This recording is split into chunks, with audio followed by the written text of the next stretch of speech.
Learning a new language can feel like a daunting task, especially when it comes to mastering grammar. Many beginners feel overwhelmed by the rules and exceptions. But don't worry, this guide is designed specifically for beginners like you, providing a clear and simple introduction to the basic elements of English grammar. Why is grammar important? Imagine trying to build a house without a strong foundation. It would collapse, wouldn't it?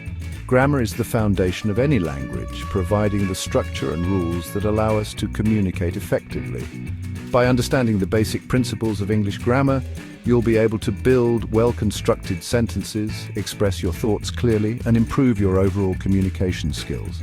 This guide will break down complex grammatical concepts into easily digestible pieces using simple language and relatable examples.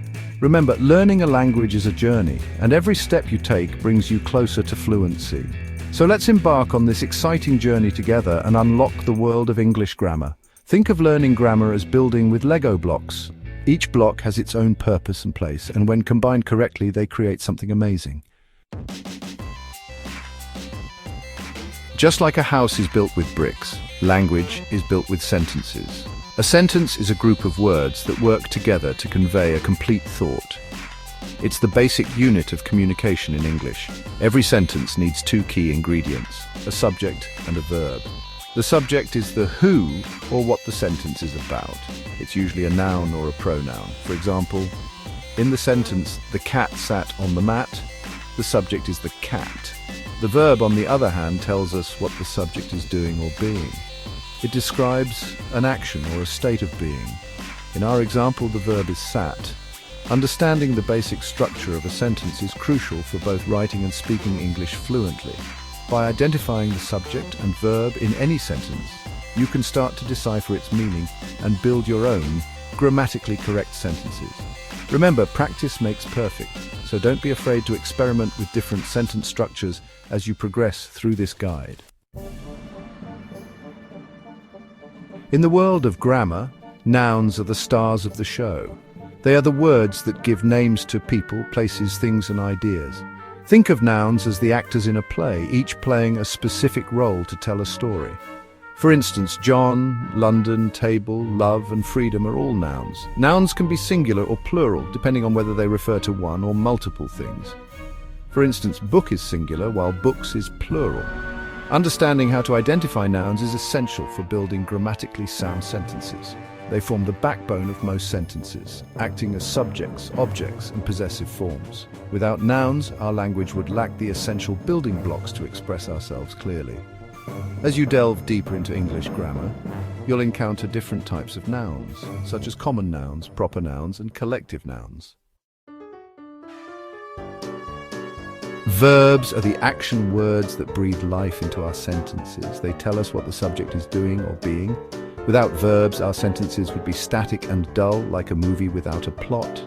There are two main types of verbs, regular and irregular. Regular verbs follow a predictable pattern when forming their past tense and past participle forms, usually by adding "ed." For example, walk becomes walked and talk becomes talked.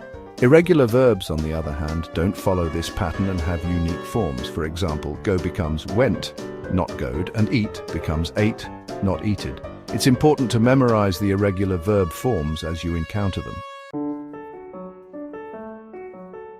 Section 5. Adding detail with adjectives, making nouns more specific.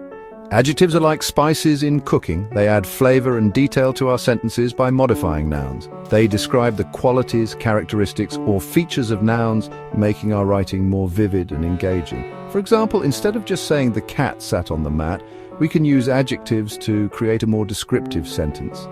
The fluffy black cat sat lazily on the soft red mat. Adjectives can be used to describe a wide range of qualities such as color, size, shape, texture, and personality. They are typically placed before the noun they modify, but they can also come after a linking verb like is, am, are, was, or were. Using adjectives effectively is crucial for creating rich and evocative descriptions in your writing, so don't be afraid to experiment with different adjectives to enhance your sentences. Section 6. Modifying with adverbs, enhancing verbs, adjectives, and other adverbs. Adverbs are the versatile modifiers of the English language. They add information about how, when, where, or to what extent something happens or is done. Think of adverbs as the adverbs of the grammar world, providing extra details about verbs, adjectives, and even other adverbs. For example, in the sentence, "She sings beautifully," the adverb beautifully tells us how she sings. Adverbs often end in li, but there are many exceptions to this rule. They can be placed in various positions within a sentence, depending on what they modify and the intended emphasis.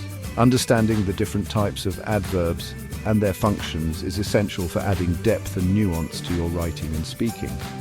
By mastering adverbs, you can express yourself with greater precision and clarity. Section 7. Linking words, prepositions and their function. Prepositions are like bridges connecting different parts of a sentence. They show the relationship between a noun or pronoun and another word in the sentence, indicating time, place, direction, or manner. Think of prepositions as the glue that holds our sentences together, providing context and clarity. Common prepositions include in, on, at, to, from, with, by, about, above, below, and many more. For instance, in the sentence "the book is on the table," the preposition on tells us the relationship between the book and the table. Using the correct preposition is crucial for conveying the intended meaning of a sentence.